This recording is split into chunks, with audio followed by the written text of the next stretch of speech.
आज मैं बना रही हूँ ढाबा स्टाइल पालक पनीर, जिसको मैंने थोड़ा हेल्दी ट्विस्ट दिया है। तो चलिए शुरू करते हैं। सबसे पहले बॉइलिंग वाटर में आप 500 ग्राम स्पिनच डालिए और इसे 10 से 15 सेकंड के लिए ब्लांच कर लीजिए। अब इसको हम आइस कोल्ड वाटर में डालेंगे, जिससे कि स्पिनच को शॉक मिले और उसका कलर रिटेन रहे।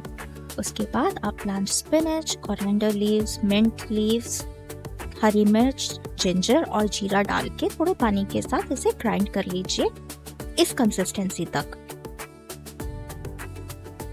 उसके बाद हम मस्टर्ड ऑयल लेंगे और उसमें रफली चॉप्ड गार्लिक डालेंगे और उन्हें गोल्डन ब्राउन होने तक हम भून लेंगे।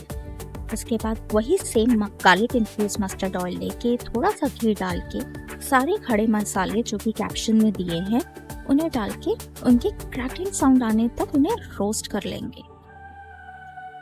उसके बाद हम इसमें थोड़ा सा हींग, 2 तेज पत्ते और फिर finally chopped ginger, finally chopped garlic डाल के हम इन्हें अच्छे से फिर से रोस्ट करेंगे।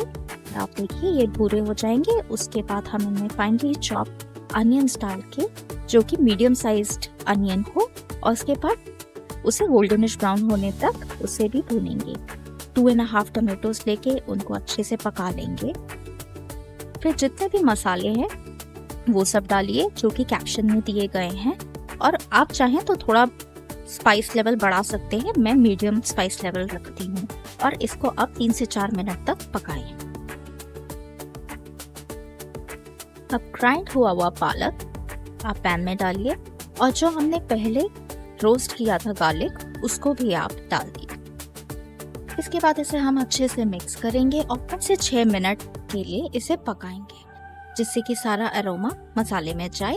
अब स्टार इंग्रेडिएंट पनीर डाल के हम इसको चलाएंगे और इसमें कैश्यू मिल्क डालेंगे।